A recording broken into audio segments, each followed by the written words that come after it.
So good afternoon, everybody. It's my real pleasure to welcome you on this second afternoon on the workshop of Fundamentals in Pediatric Dialysis. And my name is Justine Baqueta. I'm a pediatric nephrologist in Lyon, France, and I will give the first talk of the afternoon. Then you will have presentation by Evgenia Preka and by Isabella Guzzo, and we will combine the questions at the end of the three talks.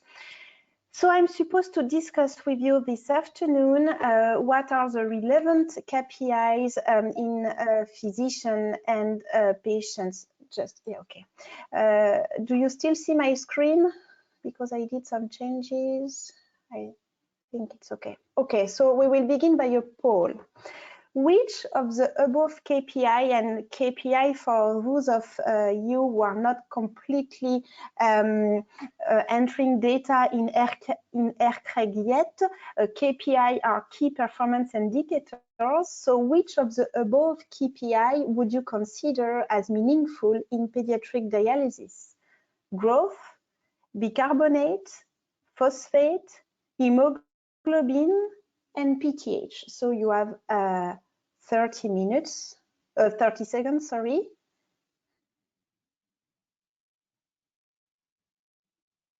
Okay. So maybe we can see the results because the question was quite easy. Okay. Do we see the results? Justine, can you see it? No. Okay, then I just tell you. So 83% of the attendees think growth is important or meaningful, 7% bicarbonate levels, and 10% phosphate levels, and 0% for the other both. Okay, so I will present you the results of the KPI we monitor in ERK for CKD 3 to 5 patients, and then I will show you the data in dialysis. And basically, they are exactly the same between CKD 3-5 and dialysis, except for blood pressure monitoring. And in dialysis, you can see that there are some nutritional parameters that are considered as KPI. The proportion of patients receiving enteral nutrition, the proportion of patients with BMI below the 5th percentile, and then the proportion of patients with growth retardation and the proportion of patients with growth retardation who receive growth hormone therapy. And you can see for this last point that 30% of the children in ERK receive growth hormone therapy when they have growth retardation. So we have some improvement possible there. We also have some biological markers, such as serum bicarbonate above 20 millimoles per liter. We have also serum phosphate in the normal range for age, hemoglobin above 11 grams per deciliter, and specific to PD, you also have the PD peritonitis rate. So these data are implemented in ERK registry, and you know that each center receives regularly its own performance as compared to the median we observe in all the ERK centers. So why did we choose this KPI? So I think the first thing is that we can try to keep it simple and to wonder whether growth is adequate and why do we think that growth is important to monitor and to follow in these children. And you know that there are a lot of different parameters that can affect growth in pediatric CKD. You have age, primary disease, GFR level, but in dialysis, it's a very low GFR, duration of CKD, and birth parameters and parental height. And then you also have denutrition, the inadequate intake of calories and proteins, the water, sodium, and acid-base imbalance, when you have renal loss of salt and water, for example, in acute, even in dialysis when they still have some part of residual renal function, bone disease and CKD MBD, impaired growth hormone axis, hypogonadism, long-term use of corticosteroids, anemia, and inflammation. So basically, growth is a good KPI because it reflects the overall equilibrium of the child. So this is a schema from the European consensus paper on the use of growth hormone therapy in pediatric CKD. And you can see on this schema the different underlying pathophysiological mechanisms behind growth retardation.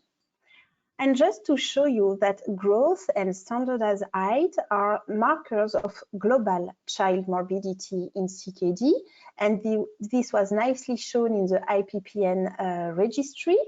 And we also know from American data that growth failure in CKD is a risk factor for hospitalization, and you can see that the adjusted risk ratio is significantly higher in patients presenting with severe growth failure. And on top of that, growth failure is also a marker of mortality. And you can see that in case of severe growth failure, also from the American data, you have a significant decrease in survival probability in case of growth retardation. So I think growth is a very good KPI to take into account in dialysis. And just also to show you specifically to dialysis, this paper from Michel Fischbach in Strasbourg, published in NDT more than 10 years ago now, showing that daily online hemodiafiltration promotes catch-up growth, and you can see this nicely on these two growth curves. And I think it's important to go back to these clinical practice recommendations for the use of growth hormone therapy. And as I showed you in ERK, we have less than 30% of children who should or who could receive growth hormone therapy who receive this treatment, and these data are exactly the same in other countries or other continents in the world. So I think it's something we should really be aware of. And the first thing before prescribing growth hormone therapy is to assess growth. And in the guidelines, you can see the assessment interval for statural growth depending on age and depending on CKD stage. And also to remind you that there are some contraindications to growth hormone therapy, obviously, but there are not so much contraindications to growth hormone therapy. So keep them in mind, but ask you whether your child should receive growth hormone instead of trying to find contraindications.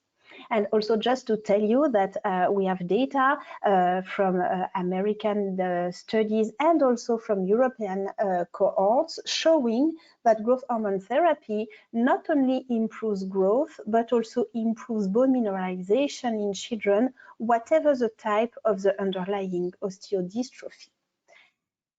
So I think growth is really a good KPI in pediatric dialysis. Then a second KPI that is relatively simple to assess and to follow is nutrition, provided that you have the basis of nutrition and provided that you have specialist renal dietitians that can help you in daily life.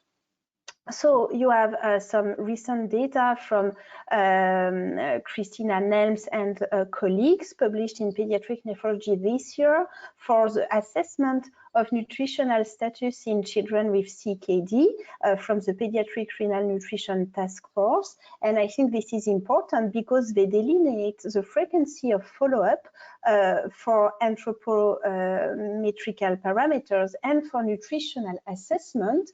And also they really say that dietetic contacts are really important, and you can see that in dialysis all patients should be seen at least every month by renal dietitians. So this is something that you should keep in mind.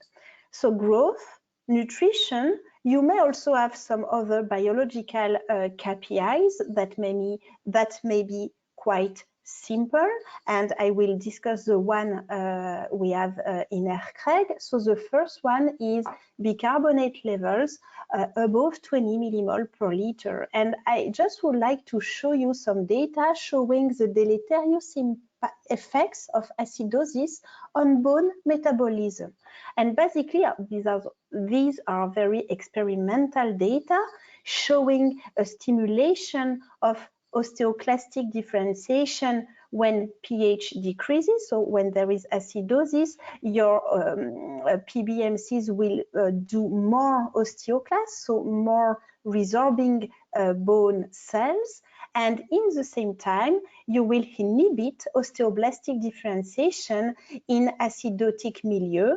And you can see on this ALP staining that when pH decreases, you have less mineralization. So acidosis is deleterious both for osteoclastic and osteoblastic pathways. And in addition, Jérôme Aramba and other colleagues from 4C showed that bicarbonate below 22 millimoles per liter was a risk factor for CKD progression in 4C.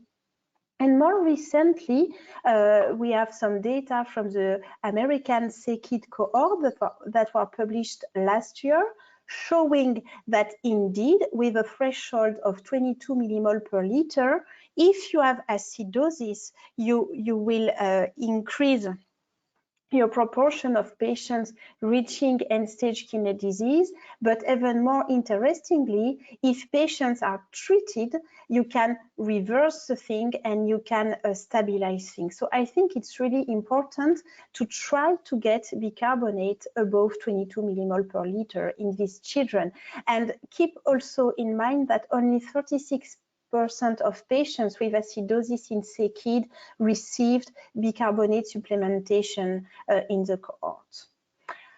Another KPI that I really like is phosphate, and phosphate should be kept within the normal range for age. And I just want to remind you that these reference values for phosphate really vary with age and really should be adapted to age. And beware, because in the youngest patients, in infants, you may also see hypophosphatemia, maybe because of intensive dialysis or these kind of things. And in case of hypophosphatemia, you will also induce mineralization defect.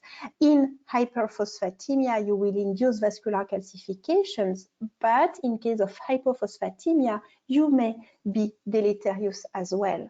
So you should really keep in mind this evolution with age. So, as I already told you, phosphate is a vascular toxin that will induce vascular calcification, but in the very specific setting on dialysis in infants, you may also have mineralization defects because of hypophosphatemia. And it has not been proved in children, but in adults, in dialysis, hypophosphatemia is a risk factor for mortality because hypophosphatemia can also be the reflex of denutrition. So you need really to find the good balance. The other biological KPI that we have in ERK is hemoglobin levels above 11 grams per deciliter. And you also have a study from CKD published last year in pediatric nephrology showing the impact of anemia on the quality of life of these patients. So we have discussed hemoglobin, bicarbonate, phosphate levels, and I just want to remind you that there has been a European consensus paper published last year in NDT dissecting the bone evaluation in pediatric CKD that are kind of relevant KPI in our population. And just to show you a few tables and a few statements, reminding that clinical assessments should be performed quite regularly in dialysis, searching for bone deformations, bone pains, and bone fractures. And a recent study from Alex Lalianis and Rukshan Ashraf in Great Ormond Street in London showed that almost 60% of teenagers and young adults in chronic dialysis displayed bone pain. So I think this is something very important to check in these patients. And obviously, you also have some biological evaluation of bone disease, and you can see that in dialysis, calcium and phosphate should be assessed at least every month, alkaline phosphatase and PTH at least every 1 to 3 months, 25 vitamin D every 3 to 12 months, depending on the underlying 25 vitamin D levels at baseline, and bicarbonate should be assessed also every month. So in the future, we may discuss whether we should use other KPIs to help us improve our care of these children in dialysis. So PTH is not an official KPI in ERK, so I just put it in this section. I think that PTH is not the perfect biomarker, but we know that high PTH levels are associated with longitudinal growth, with vascular calcifications, with anemia, with left ventricular hypertrophy, with cardiovascular disease, and with mortality. And these data are from the HiPPN registry. So I think PTH could be a good KPA. The problem is that they are not so there is no consensus on the target levels in dialysis, and I just remind you some of the different American and European guidelines. But if we stick to the 2006 European guidelines or the HiPPN data, we can say that a PTH between 100 and 200 picogram per ml is probably a good target in pediatric dialysis, but it's not completely a problem of numbers, rather probably a problem of trends. What is the evolution of PTH a long time, and of global philosophy of the CKD MBD management. And also it's difficult in registries to really analyze PTH because we have different local assays with different normal local values. So it's always nice to think as XX times the upper normal limit for the local assay to try to homogenize things, but still I think that PTH can be a good KPI. But when you think in terms of what is a good KPI, I think a good KPI should be associated with outcomes, clearly from clinical studies. And there is one biomarker that is clearly associated with outcomes that we do not use in clinical practice. It's FGF23. And you know that FGF23 increases when GFR declines, and it's very high in dialysis patients. We also know that FGF23 levels are a negative predictor of CKD progression, are a negative predictor of the onset of left ventricular hypertrophy. And in adults, high levels of FGF23 are associated with an increased risk of mortality in dialysis. So maybe FGF23 could be a good KPI, especially since we have some off-target effects of FGF23. And I just would like to show you this example. I really like this data, first from the German group, published in 2016, showing in vitro when you culture cells from primary hippocampal neuron cells, so cells from the central nervous system, you put them with FGF23 and clotho, and you can clearly see with FGF23 less complex neuronal morphology. And the relevance, the clinical relevance of that was published last year in CKID, showing that increased levels of FGF23 were associated with lower performance in targeted tests of executive function and specifically attention regulation. And you know that sometimes we have some developmental delay in these patients with pediatric CKD. And I think that FGF23 with this kind of experimental and clinical data may be a good KPI in the future. And you also know that in ERKnet, we have some regular discussion within the CKD MBD group with the kind of new KPI we may propose. And these are some we discussed during our last meeting in April this year, saying that maybe we should try to take in record the proportion of patients with bone pains and low or normal trauma fractures, then also take into account children with overweight and obesity. The vascular access type could be also a KPI. The treatment modality, HD, PD, preemptive transplantation. And then for calcium and phosphate control, also not only having the proportion of patients within the normal range for age, but also know which patients are hyperphosphatemic and which patients are hypophosphatemic. And my last slide will be to conclude and to say that as physicians, we try to stick to KPIs that are in accordance with our scientific background. We want to control blood pressure, we want to control PTH, we want to control phosphate. But basically, if you ask patients whether they want to control their PTH or whether they prefer going to their friends or traveling, I think they will tell you that they don't care about their PTH levels and they prefer traveling, or they prefer seeing their friends, or they prefer feeling less tired. And then I really like this song initiative that was launched by the Australian team a few years ago, showing that physicians in gray and patients in orange do not have exactly the same vision of what is important for patients. And you can see that bone, and some of you may know that I like bone disease in pediatric CKD.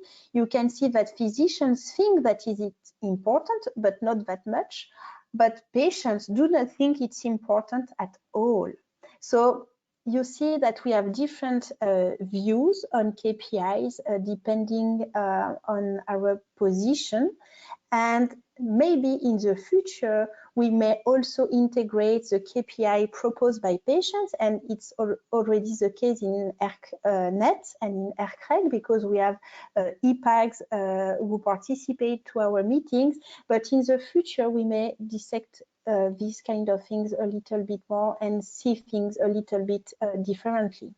So I think it was my last slide, and I will thank you for your attention, and I will be happy to take questions after the two other talks. And this is my pleasure to introduce you Dr. Evgenia Preka, who was a fellow in our unit back in 2015. Then she went to Great Ormond Street in London, and she's now a pediatric nephrologist in UK, a PhD candidate, and she will discuss the timing of initiation of dialysis. Thank you, Evgenia. We cannot hear you. Now maybe you can hear me. Yeah. Thank you very much, Justine, for the kind invitation. Thank you. Can you see clearly my slides? Steph? Yes. Yes, fantastic. Okay. So I'll just kick up. So good morning or good afternoon, everyone, no matter wherever you are. My name is Evgenia Preka. I'm a pediatric nephrologist in the UK. And I would like to thank Justine and all the organisers from the ERKnet Educational Committee for the kind invitation. It's a real pleasure to be with you today in this educational workshop. So let's start.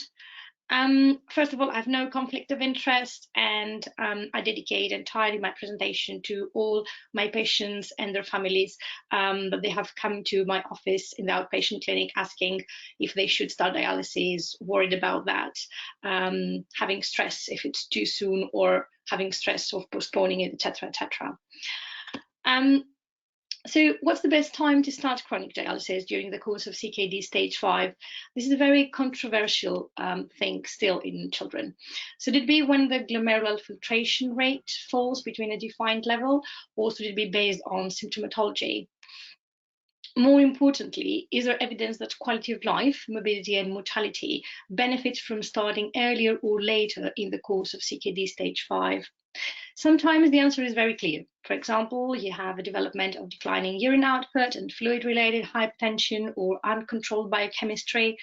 This scenario is common among children with glomerular causes of CKD, but not so common in children with acute, in which dialysis is rarely needed because of fluid retention, for example, or hyperkalemia.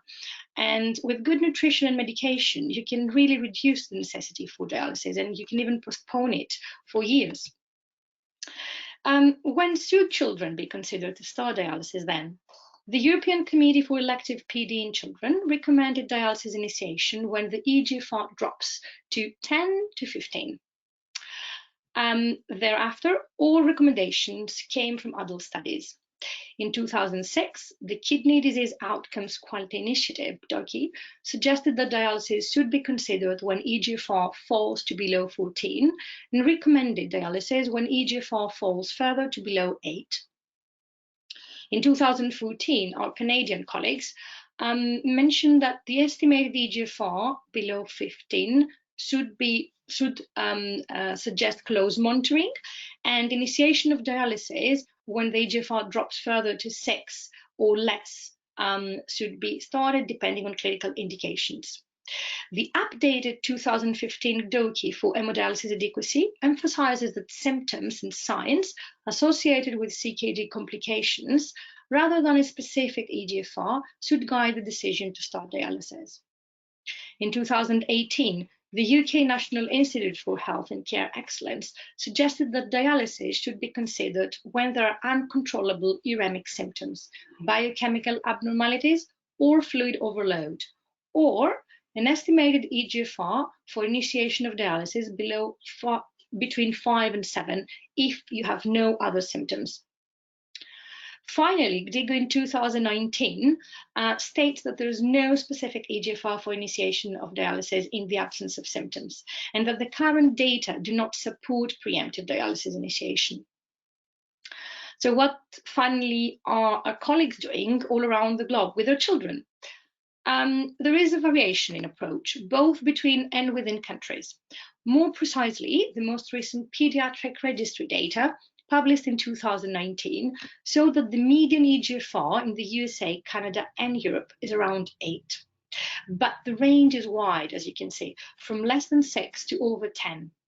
However, there's a trend towards earlier start of dialysis.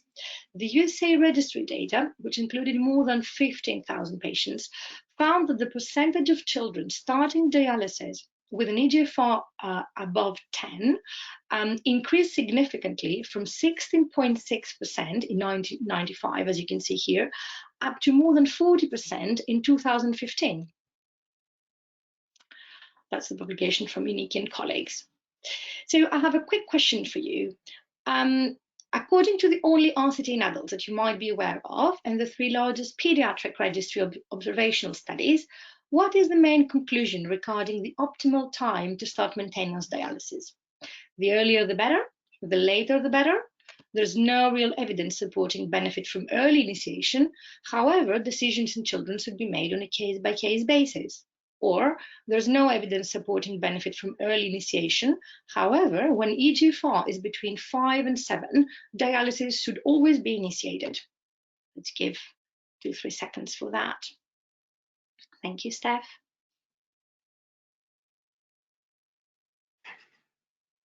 I think that's fine. Can you see the Yes, results? I can see. Perfect. Yeah, so I fully agree with you guys. The correct answer is C. There's no evidence supporting benefit from early initiation, and decisions should be made on a case-by-case study. So let me go back to the presentation. Lovely. So I would like to remind you the only RCT in adults. So it was the IDEAL study published in 2010 in New England Journal of Medicine, where they randomly assigned patients above 18 years old with progressive CKD and an eGFR between 10 and 15 to planned initiation of dialysis when the estimated GFR was between 10 and 14, early start, or when the eGFR was between 5 and 7, or the late start. The primary outcome was death from any cause. Let's see the results. So during a median follow-up period of 3.5 years, 37.6 of the patients, in the early group and 36.6 patients in the late group died. As you can see in this graph, there was no significant difference, not only in the time to death analysis that you can see here, but looking on the table, on this table, there was no difference even when comparing the adverse events like cardiovascular morbidity, infections-related complications, dialysis-related complications, etc. So, is there evidence to guide us in the timing of dialysis in children then? The most important aspects to consider are whether quality of life, morbidity and mortality are improved whether dialysis is started, and whether the level of renal function at which it is started affects these parameters. As no healthcare system has unlimited resources, I would just state here that there are economic considerations as well. So it's sad to find out, but in many publications you will realize that CKD, our patients basically, are associated with lower quality of life scores after cancer patients. You all know that our patients suffer from depression, loss of schooling, family breakdown, restricted lifestyle, and feeling of being different. All these have not been studied in a study checking, early versus late starters. So we don't have data on that. What about mortality?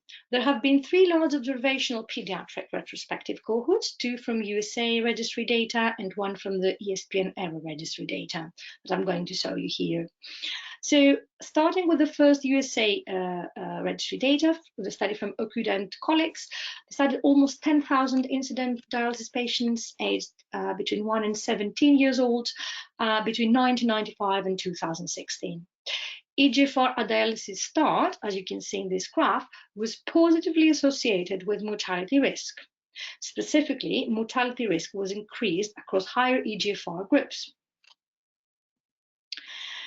That was a quite interesting finding. So then they did an age-stratified analysis. And as you can see in those little graphs here, mortality risk was correlated with higher eGFRs in patients 6 years or older, whereas the eGFR mortality association was attenuated among patients younger than 6 years old. Although this data suggests that dialysis at eGFR above 12 is associated with increased mortality, it does not answer if we have any evidence about what is happening between eGFRs between 5 and 12, in which most CKD patients start the dialysis, and you finally pose this question to yourself. This question that I just mentioned was addressed by another colleague, Winnick et al., in another USA registry data study, studying more than 15,000 incident dialysis patients, where they assessed the association between eGFR at dialysis initiation and time to death. The children were between 1 and 18 years old, as you can see, and they were treated in dialysis between 1995 and 2015. So the main conclusion from this study is that mortality risk was 36% higher for those with higher eGFRs, which means above 10 milliliters per minute per 173 meters square, versus lower eGFRs at dialysis initiation. They did an extra dialysis modality stratified analysis, and they found that mortality risk was more pronounced among children treated with HD compared with children treated with PD. So in addition to this important USA data, there's further evidence from an observational retrospective cohort of almost 3,000 children aged below 18 years old from the ESPN ERA registry, including 21 European countries. Children were divided according to whether they started dialysis with an eGFR above or below 8, and mortality did not differ between the two groups, as you can see here. What about morbidity then? So a sub-study of 182 adults in the IDEAL study looked at left ventricular ejection fraction, left ventricular mass, left ventricular arterial volume using echographic measurements, and there was no effect of randomized eGFR. With regards to children now, the figures here below from the ESPN registry data show the crude prevalence of the 4 cardiovascular risk factors by eGFR category. There were no difference in prevalence of anemia and weight status between the eGFR categories. However, after adjustment for age, sex, POD, and dialysis modality, anemia tended to be slightly higher among patients initiating dialysis late. And I can tell you that both groups, both early and late starters, had the same use of erythropoietin stimulating agents at around 90%. So the important finding, however, here is that hypertension occurred more frequently in patients initiating dialysis late, 61% versus 54% in early starters, resulting in a significant higher likelihood of developing hypertension in this group, irrespective of age, sex, POD, and dialysis modality again. Hyperphosphatemia was more frequently observed after early initiation of dialysis, but adjustment attenuated this association. So here I would like to mention as well a recent study from Professor Bakaloglu and all in Turkey. So that was a retrospective study of almost 250 children from 9 centers on dialysis. And even though LVH and LVMI were higher in the late starters, as you can see in the table, sorry, yeah, here we are, there was not significant difference in between the two groups. So what about growth? Looking the ESPN, again, registry data, height STS at start of dialysis was not different between patients starting dialysis at different eGFR, as you can see here. However, there is some evidence that dialysis may improve nutrition state, and this is a really important study, I think. The International Pediatric Dialysis Network studied prospectively 1,000 children and adolescents from 35 countries starting PD, and found that late dialysis start was associated with underweight, 11% of children, whereas patients who started dialysis early with an eGFR between 9 and 12 were much less underweight, 5.3%. Further considerations, so we talked about infection, inflammation, IDEAL study, and in our data in Europe, there was no difference between both groups. Anemia-wise, we have only our study in the European registry showing that there was slightly higher prevalence among late starters, but nothing significant. Metabolic disease-wise, we saw that hyperphosphatemia was more prevalent in early versus late starters, but nothing significant either. And then economic considerations-wise, we have data only from the IDEAL study. Obviously, we had higher dialysis-related costs in patients who started dialysis early, but we had similar costs related to resources and managing adverse events between the two groups. There's no data in children. So I have a second question from you from all this course until now. After all conservative treatment efforts have been tried, there's some evidence that early initiation of dialysis in children might improve what? Hypertension, growth, metabolic bone disease, or overall morbidity? Give you 3-4 seconds, not more than that. I hope it was clear. Okay. Yeah, I think it's fine, Steph, yeah. Okay, so 45% answered growth. Correct answer is that, guys. Hypertension is just the data from the observational study we have in Europe, but I would say, even if I conduct the study, that it's not enough data to have a clear evidence. It's just a suggestion that we can make from this data. So let me continue this presentation. Yeah, however, with regards to growth, we have a huge prospective study in PD, so I think it's quite important to bear this in mind. So there are, until now, I spoke to you about EGFR-based ways to discuss this topic, early versus late dialysis. However, there are non-EGFR or not EGFR purely methods to determine approximately the timing of dialysis initiation. Here I would like to present you two important studies on this subject, starting by the first one from Uniki and colleagues. In this cohort study, they had more than 600 children with CKD in the chronic kidney disease in children study. And as you can see, the 4-variable kidney failure risk equation score, including age, sex, EGFR, and albumin-creatinine ratio, was associated with progression to end-stage renal disease at 1, 2, and 5 years. Results were similar with the 8-variable equation, but as we had similar results, I would use the easiest, probably the 4-variable key failure risk equation score.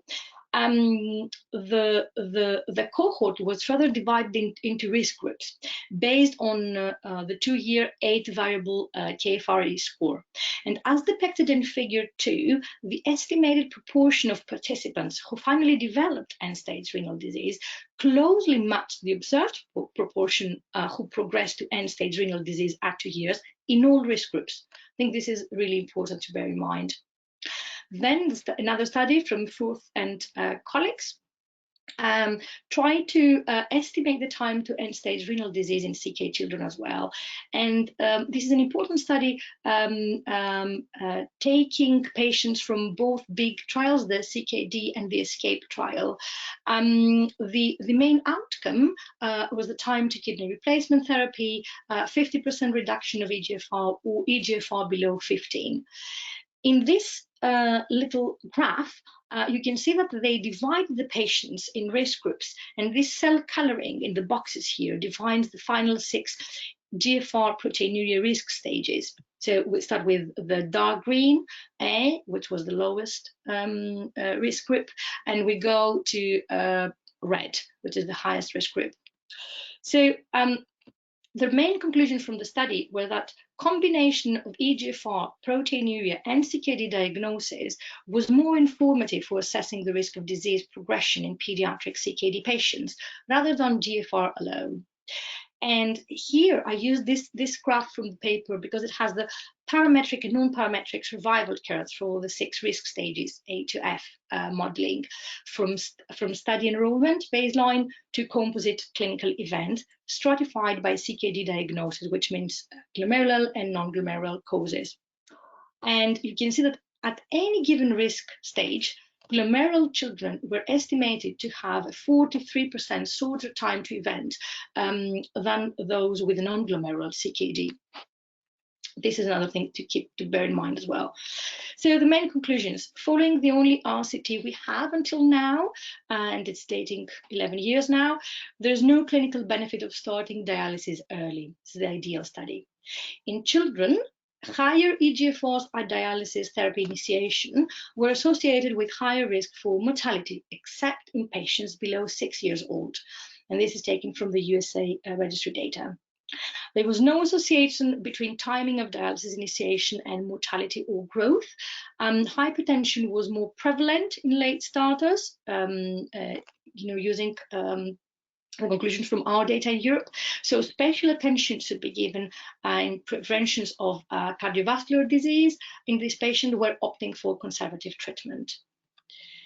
Starting dialysis might improve nutrition status, and this is very important when exhausting all the other options, obviously. And this is a conclusion we make from the IPPN registry data, as I showed you.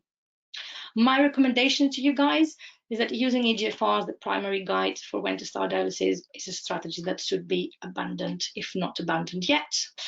Dialysis initiation decision-making should be done using a patient-centered approach in which symptom assessment and patient-level goal ascertainment is central.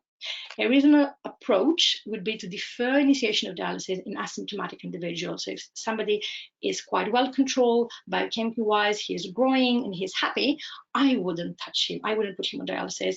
I would just wait, even if his EGFR was 4 or 3. This is quite courageous, and I have to say that I learned a lot from being, close to my more senior colleagues. Thanks a lot, Bruno Rassan in Lyon, Ruxana Shroff, Leslie Rees in GOS. I learned a lot just, observing them, what they're doing with our patients. Special attention for children who don't grow and are hypertensive should be given. And then last but not least, deferred initiation does not mean at all deferred preparation.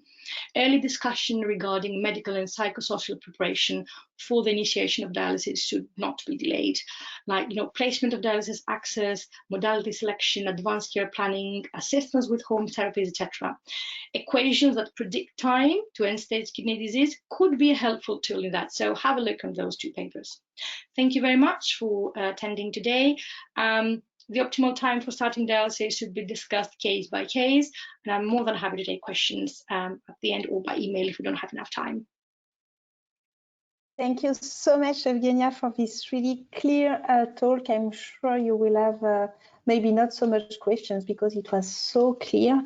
So now the next talk will be given by Isabella Guzzo. She's a pediatric nephrologist in Roma and chief of the pediatric dialysis unit in the Bambino Gesù Hospital. And today she will discuss dialysis in acute kidney injury. Isabella, thank you.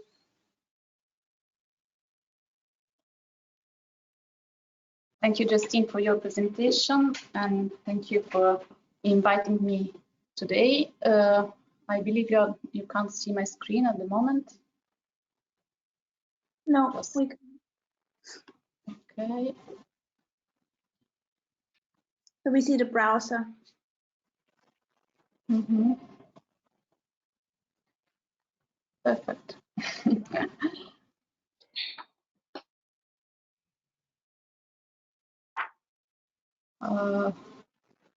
But I think you can just click on the PowerPoint. So we see the screen, but the browser is still open.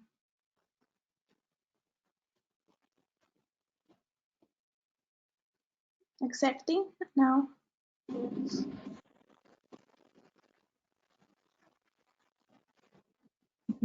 Can you see my screen now? We can see the screen, but not the PowerPoint. Now, yes, yes. Can you see the PowerPoint? Okay, great. Thank you. Okay, so yeah. Okay. Well, I'm going to talk about dialysis in AKI. Just a second that I have to move outside the screen the images. Okay. So, okay. Well, when I prepared this presentation, I considered the most important point that it would have been useful to discuss with you, and I selected these 3. When to start dialysis, which modality of dialysis, and how to prescribe dialysis in AKI. But first, let me introduce a little bit this topic. First of all, the trend in incidence in dialysis receiving AKI is increasing. This is a couple of studies, of retrospective studies, conducted analyzing data from the databases of hospitalization. The one on the left is a study conducted in the USA between 2000 and 2009, and it showed the incidence of dialysis requiring AKI increase of 10% per year. And this increase in incidence was evident in all age groups, in all race and sex, and in children the increase was 7% per year. This is another study, a Canadian study, that actually analyzed a huge period between 1996 and 2015. And again, it showed an increase in the incidence of dialysis requiring AKI requiring dialysis, with a peak in 2000 and then more or less a stable condition. I don't want to go in detail in this table, but this is just to remind us that we have relevant studies regarding AKI, especially if we talk of ICU patients. And we have many information on epidemiology and the outcome of AKI, but we actually have few information about dialysis modality, and in particular about technical aspects of dialysis modalities. We just have information coming from the PD ERK registry. There is strong consensus that the benefit of kidney replacement therapies outweigh the risk in indications such this one, I mean hyperkalemia, acidosis, oligonuria, fluid overload with pulmonary edema, severe symptomatic anemia, drug toxicity, inborn error of metabolism. And this is exactly in accordance with what is written in the KDIGO guidelines that suggest us to initiate dialysis when we have life-threatening change in fluid, electrolyte, and base balance, and also to consider the broader clinical context and not just one laboratory test, but maybe the trends of laboratory tests. But I have a question for you. For those patients with AKI, but without indications for urgent dialysis, should kidney replacement therapy be initiated early or should it be delayed? This is a very important question. And during the last 5 years, we have had 5 important trials that specifically address this topic. These trials are all performed in adult population. And if we consider a time continuum between early and late, the first study, the ALIGN study, is we can consider it as the early end of this continuum, while the AKIKI2 study can be considered as the late end of this continuum. And both these studies found harm associated with delay of dialysis. By contrast, the other 3 studies, the AKIKI study, the IDEAL ICU study, and the START study, actually they failed to demonstrate a beneficial effect in starting dialysis early. But we have to be careful because this doesn't mean that we don't have to start dialysis early for AKI, but just that we have to have a different approach, that is a personalized approach. That means that patients are likely to require dialysis, then probably can defer for a little bit. And maybe the patients that are likely to receive dialysis should be treated quickly. Well, let's move to the choice of dialysis modality. Well, when we choose dialysis modality, we have to consider the age of the patient, surely the primary disease, comorbidities, hemodynamic stability of the patients, and also some aspects that are not strictly clinical, but are important as well, like local expertise of the centers and also availability of dedicated device. This is once again the same study that I showed you before, the Canadian study that considered the period 1996-2015. And as you can see, among children, there is a reduction in the use of PD during years, and there is an increase in use intermittent hemodialysis and the special CKRT. This is another study from Taiwan, and again, an analysis of electric health records, and we have stable use of PD in this study, an increase in CKRT, and a decrease in intermittent hemodialysis. But what about Europe? Well, in Europe, we are prospectively collecting data of pediatric patients with AKI requiring dialysis in a registry that is called EURAKIT registry. And in this registry, we collect data of patients treated with the 3 dialysis modality, both in the ICU and outside the ICU. And what emerged was that 64% of patients are treated with CKRT, 14% with intermittent hemodialysis, 14% with peritoneal dialysis, with a small percentage of them changing dialysis modality in accordance with clinical indication. These data are probably in accordance with each other. That we have many patients treated with CKRT, but we also have many patients that are dialyzed in the ICU. But if we look at other significant data of the registry, what we can see is that definitely the choice of the dialysis modality depends on the age of the patients. And so we have neonates and infants that are treated with peritoneal dialysis, older children and adolescents that are treated with intermittent hemodialysis. And then we have all age groups that actually are treated with CKRT, and even neonates are treated with CKRT. And this is in some way in accordance with the AWAKEN study, where in over 2,000 patients analyzed, 25 patients received dialysis for AKI, and among them 15, that means 62% of them, were treated with CKRT. But also primary disease is extremely important in our choice. And for example, 50% of cardiac surgery patients are treated with peritoneal dialysis.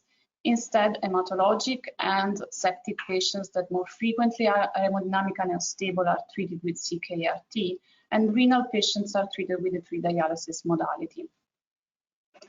Also, availability of kidney replacement therapy is important in AKI. This is a survey conducted in 2017 among nephrologists and intensivists in USA, Asia, and Europe. And what clearly emerged is that peritoneal dialysis is available everywhere, but we can't say the same thing for extracorporeal technique, and in particular for CKRT. But now let's move to the single dialysis modality and how to prescribe this dialysis modality. Well, peritoneal dialysis, advantages of this modality. First of all, it's less pro-inflammatory and more physiological than extracorporeal treatments. It is usually safe in case of hemodynamic instability of the patients. We don't need vascular access, we don't need anticoagulation, and we can perform the treatment outside the ICU. Sometimes the glucose contained in the solutions could be a source of calories in patients, especially if we are restricting fluids for AKI. This technique is easy and we don't need particular technical skill to perform. And costs are usually lower than extracorporeal technique. We also have disadvantages, and first of all is unpredictable ultrafiltration. We can reduce dwell time, we can increase concentration of glucose in our solution, but in any case, we can predict ultrafiltration with the peritoneal dialysis. And is actually less effective in solid removal than extracorporeal techniques. I mentioned before about glucose contained in the solution. Sometimes it may cause hyperglycemia. Another important point is that we definitely require intact peritoneal cavity to perform peritoneal dialysis. And we also have to consider that the field volume in abdomen can cause worsening of respiratory failure in our patients. And because many of peritoneal dialysis are performed in manual modality, there is a lot of work for nurses. So peritoneal dialysis is the preferred modality in low birth weight babies to avoid difficulty with vascular access, especially in the presence of bleeding diathesis. It's frequently used in post-cardiac surgery small babies and also in small babies with cardiovascular instability where specialized pediatric CKRT equipment are not available. Just a few words about the catheters. Well, surely the preferred catheter, PD catheter, is the Tenkov catheter surgically placed. An acceptable alternative can be a flexible catheter bedside placed with Seldinger technique. In the adult, interventional radiological placement has been considered, but we don't have data in children as far as I know. And for the rigid catheter, they are sometimes used in the acute setting. It should be better not to use them because of the risk of dislodgement, of leakage, and of peritonitis. And if we use them, we should use them for less than 2 or 3 days. This is just to show you the catheter, the Tenkov catheter, the straight Tenkov catheter, the curved, and the different size of the catheter in according to the age of the patients. And here is another catheter, the flexible Cook multipurpose drainage catheter, and again with different sides in accordance with the age and dimension of the patient. And as I said, we generally use manual closed system for dialysis in AKI, especially because we usually perform peritoneal dialysis in infants and neonates. And so we can't use a cycler that requires at least 100 ml to be used. And so maybe we can use cycler in older patients. For the prescription, low field volume, 10 to 20 milliliter per kilogram, and then we gradually increase to 30 to 30 milliliter per kilograms. Dwell time of 30-60 minutes, and then drain time of 10 to 20. We start with peritoneal dialysis solution with a concentration of 2.5%, and then we increase or reduce in accordance with the ultrafiltration obtained. We usually add heparin to the PD solution. I would suggest to check at least daily, but maybe it's better, especially in the first couple of days, to check it 2 or 3 times a day, electrolytes, in order to add potassium or sodium if required. And we also need to perform leukocyte count daily, because we have a very healed patients that maybe peritoneal signs can be not easy to rule out. Let's move to intermittent hemodialysis. Advantages: first of all, rapid rate of solute removal and rapid rate of ultrafiltration. Surely intermittent hemodialysis is our choice if we have patients with hyperkalemia, rhabdomyolysis, drug intoxication, or maybe pulmonary edema in cardiovascular stable patients. In selected cases, it may be performed without anticoagulation. We don't need an ICU environment for the treatment, and the time available between one session and the other allow diagnostic and therapeutic procedure in these patients. We also have some disadvantages. First of all, the hemodynamic stability is required to perform intermittent hemodialysis. Surely, we need a well-functioning vascular access. And in most of the case, we need anticoagulation. And we also need fluid restriction in case of intermittent hemodialysis. And furthermore, we need for experienced and trained nurses. This is just to remind once again that catheter size is extremely important for dialysis treatment, and we have to place the right size in accordance with the weight, and also to remember that jugular vein is surely our preferred vascular access site of insertion. For the prescription, we consider the dialysis surface area should be between 75 and 100% of the patient's total body surface area. If we have a high extracorporeal circuit volume that exceeds 10% of the child's blood volume, I would suggest to consider bloodline priming. Blood flow can be between 5 and 8 milliliters per kilogram per minute. Dialysis flow more or less the same of what we use for chronic hemodialysis, but what is important is the length of the session. That should be tailored in order to obtain urea reduction rate of 30% for the first session, and then we go up to 70% in the following day. And this is particularly important if we have a patient that is extremely catabolic with very high urea and so on. Weight loss should not exceed 5% of the patient's body weight. And when we use anticoagulation, generally we use heparin with an initial bolus of 20 to 30 units per kilogram, followed by continuous infusion of 10 to 20 units per kilogram per hour.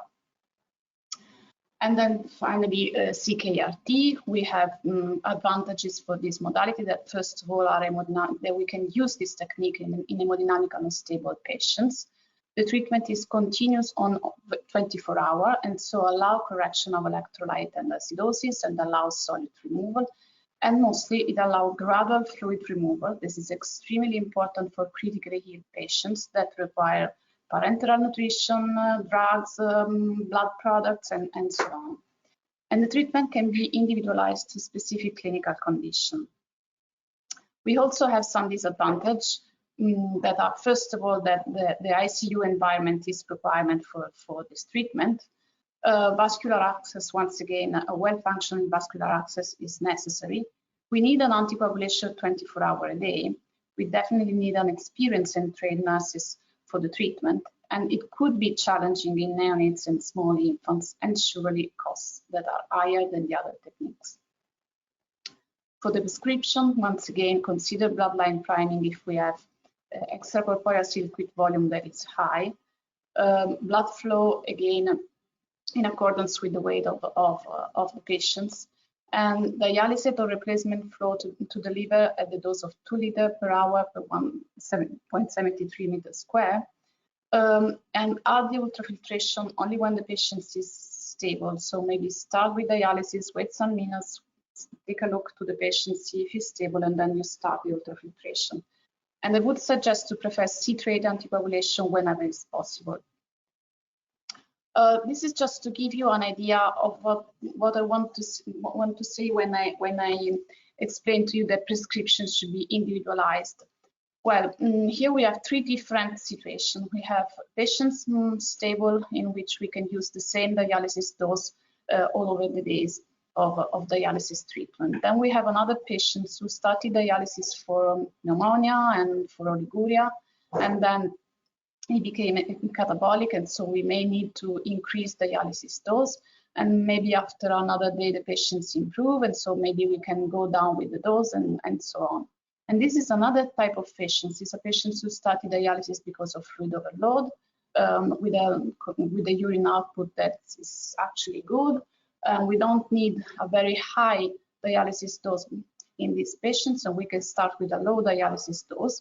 But maybe the urine output of the patient decrease, and so we have to increase dialysis dose. So we have to change our prescription day by day. We have to see our patient and to change prescription according to the clinic.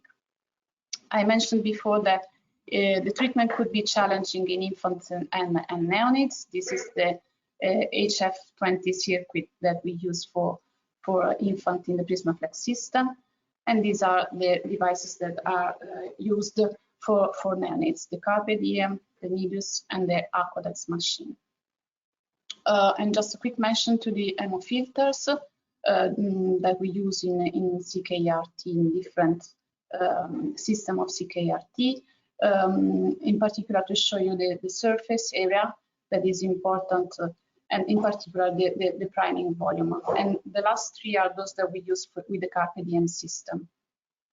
And now to conclude, I just want to remember that treatment options in AKI patients can only result in a benefit if the right patient is chosen for an appropriate indication and appropriate treatment. And this maybe seems obvious, but maybe it's not really this. Because if we continue to consider AKI patients as an homogeneous population, we are probably going in the wrong direction. And if we try to do studies where we consider this as an homogeneous population and we divide this population into groups, and we try to understand if we have a benefit from what we are doing, we are probably going here with no significant influence on mortality. We have to change our approach, an approach that is individualized. That means that we have an AKI patients, and that we have to see and to define the target of our treatment. For example, if we have hypervolemia, in this case, dialysis dose is not really important. It's important to start early, to choose the right dialysis that maybe could be continuous dialysis. And in this case, we are going to be more effective in our fluid volume. Instead, if we have, for example, hyperkalemia, in this case, dialysis dose is very important, and we have to use a high dialysis dose. We have to start early, and if we have a stable patient, it's probably better if we start with intermittent dialysis rather than a continuous, and so on. So we are dealing with patients that are extremely complicated, very challenging, and we have to personalize the treatment in AKI. Thank you very much.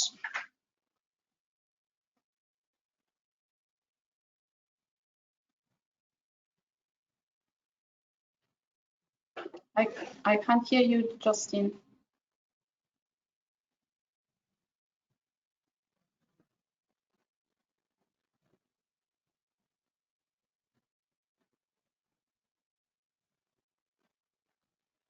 Justine, I can't hear you. No. Now, yes. Can you hear me now? Yes. Yes, we can. Sorry, I think I had a technical problem. So thank you, Isabella. I was just trying to say that we will give some time for attendees to send you your question. We already have some questions to answer with Eugenia. So Eugenia, two questions, but basically they are quite the same. The first one is, would you use the same criteria presented in your talk with respect to planning preemptive transplantation? First question, and the second, a little bit the same, is like, is the time initiation of dialysis would be the same as in preemptive transplantation? Okay, thanks for that. Yeah, so I'll try to combine them. So terminology-wise, preemptive kidney transplantation is another type of kidney replacement therapy.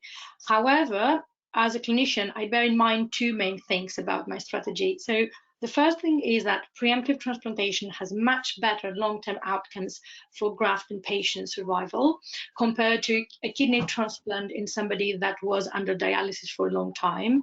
So it's important to have a strategy in mind, you know, and early discussions about that.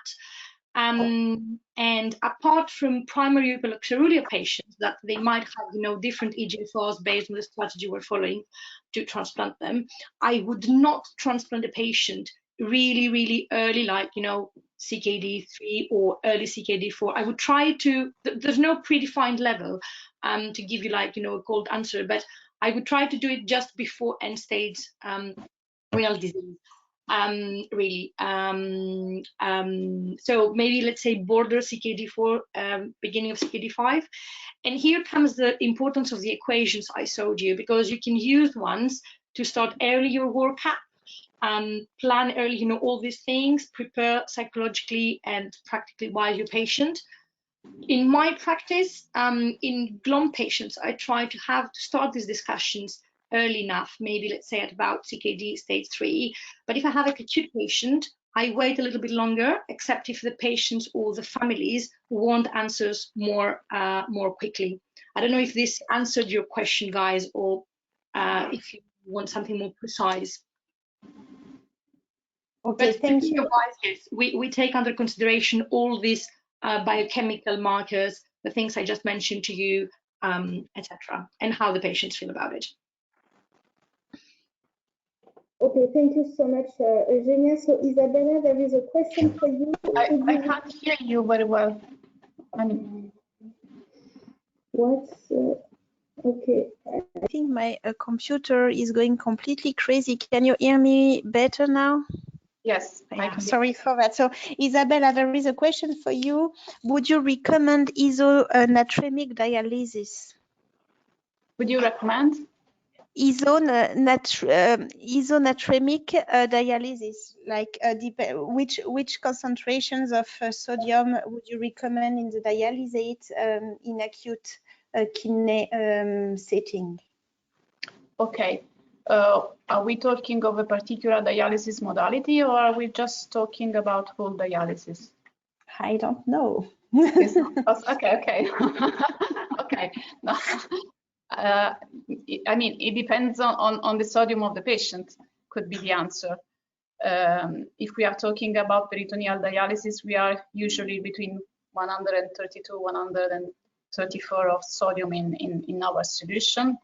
And if we are talking about hemodialysis, I mean, it depends, because intermittent hemodialysis we can actually choose, and for CKRT is different. So this is why I was asking if dialysis modality is reported. Anyway, the answer is it depends on the sodium of the patient.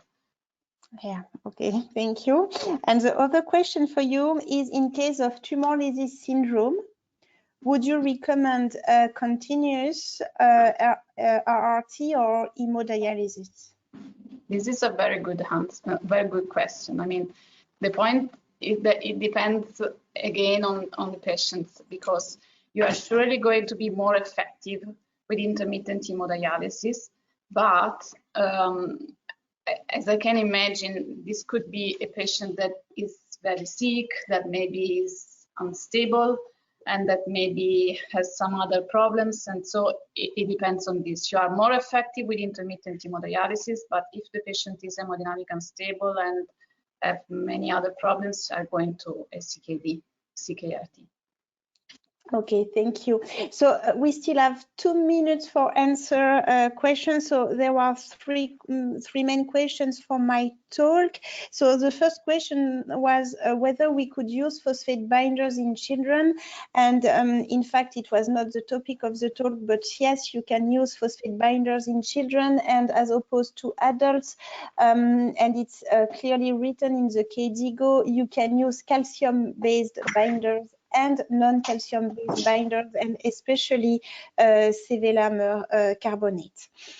Then there was a question, and I think it comes from an adult nephrologist saying that hemoglobin levels above 12 were associated in adults with a higher risk of cardiovascular events.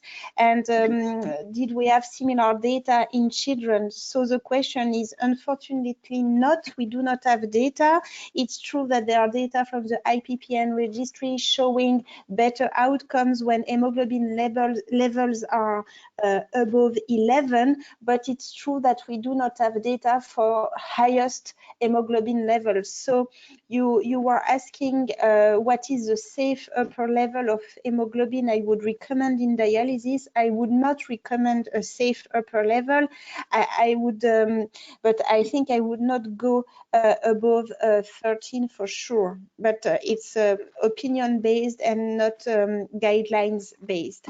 And the last question was for patients and infants on daily hemo with hypophosphatemia, whether we would recommend oral or IV supplementation of phosphate. So what we do in Lyon, and I think other centers also do it, in case of overt hypophosphatemia, in case of severe hypophosphatemia in these patients, yes, we provide phosphate during the session intravenously, and usually we do 1 millimole per kilo per session during the entire session. And we had a last question on the risk of growth hormone therapy in PD patients with high PTH levels. And it's true that it's been described an increased risk of slipped epiphysis in patients with high PTH levels in dialysis. That's why growth hormone is contraindicated when PTH levels are above 500, but it's also true that sometimes PTH is continued in clinical practice. The data we had during my postdoc at UCLA with patients with far above the level PTH levels did not add complications, but in the guidelines we put a threshold at 500. So I think it's the end of this session and we are just on time. I would really like to thank Isabella and Evgenia for their really clear talks, and I hope you find them interesting, and time for a coffee or tea or hot chocolate or whatever you prefer, and please come back at 3:30 for the last session of this workshop. Thank you so much and see you later. Bye. Thank you. Bye.